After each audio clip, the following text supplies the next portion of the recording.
People are getting an inside view of your hangriness, Dan. Keeping it real.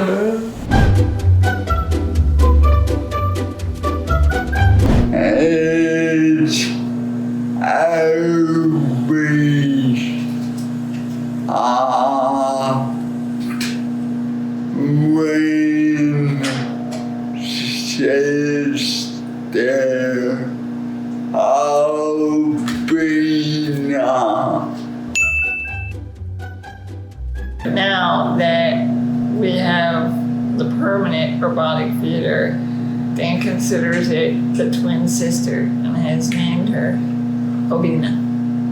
Yeah.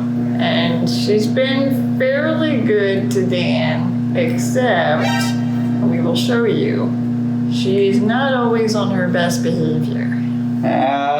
She is perfect. And Dan staunchly defends her every time. This bowl, actually it's a series of smaller bowls, and it's microwave safe and dishwasher safe. So I took it out of the microwave. Then there is this other black layer of, it is like a mold that goes underneath the main bowl. This is part of how the robotics work. Mm-hmm. Okay, this is alive. There are little hoods, and I believe the hoods face Dan. There you go. I'm having black and gas around, and I'm broccoli yolk, but this is good.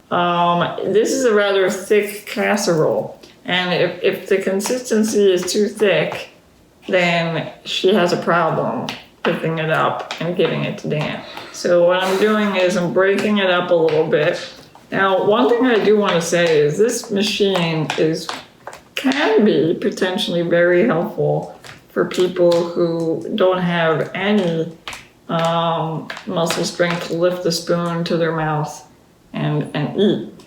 But it also could be for people like Dan who have tremors and don't have that fine motor function. It's amazing. And I'm very, very actually, I won't even say a little, I'm jealous because I want one for doing transfers, like something that could, now mind you, it's a bigger like ask, I suppose. Now, when you first get Obi, you have to teach it to know where specifically to stop the spoon for the person to get it and to have it reach their mouth.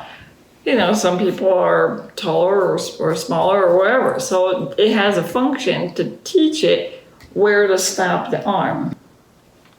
So he turned it on with his hand, and there are two switches on the floor, and I'll show you a close-up of those. The switch to the side bowl, and then the switch to the side to bring the spoon to the mouth. Those are connected with like a very universal type jack. It is compatible with different switches. Dan hits them with his foot on the floor. You could hit them with your hand if you're able on the table. Obina is very polite too. She greets him every single time she starts a meal with him. So they do a simple bow out of respect for each other, and then they get started. And so this is what she's been programmed to do.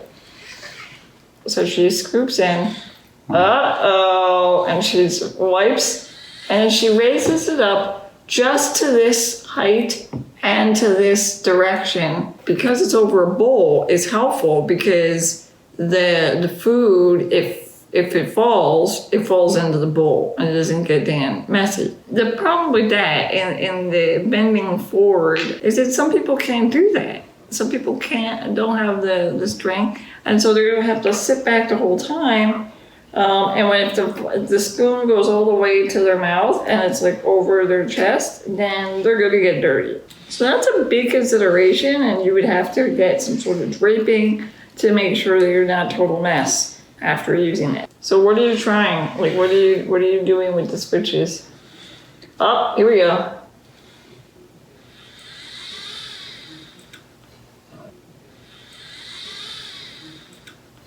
One gun to each ball. You're demonstrating that right now by just tapping on it multiple times? And then get out. It does a scoop. Yeah. And these little hoods are kind of catch hoods where it presses up against it so that it doesn't fling off over the rim of the bowl. And that's pretty helpful, except there's a design flaw. I love this company, and I've spoken to a representative, and they're really lovely people there. But there's a design flaw with the upper corner bowl. Each bowl has a place where the spoon will go after the scoop. So we'll see right here. So she scoops and then wipes on a pretty wide area of the bowl. Now when he goes in for scoops from this bowl, she wipes on a really narrow space. See? Like, that area is literally off the whole machine. And so many times there's like food that just gets plopped down on the table, and it's greasy and messy, and it happens, I would say, 9 times out of 10, we'll either put like a napkin underneath or a plate, like an empty plate. But she's doing pretty well. She probably knows she's on camera. Yeah. When has it malfunctioned on you? Do you remember when that happens? And I'm by now. I mean, it's like, I get it, Obina, I mean, I wouldn't want to be bitten either. So this is her response. She just totally collapsed. We just turn it off, and then we turn it back on, and then she kind of resets and has forgiven you. And then All right, so now she's gonna wiggle her little booty. Okay.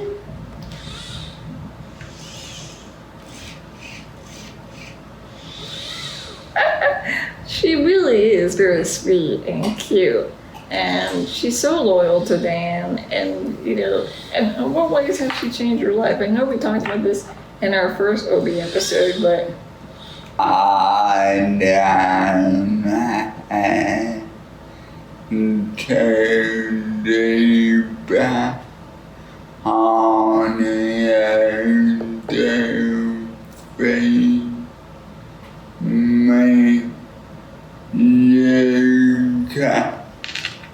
You can go to work, and I can stay back and eat. yeah.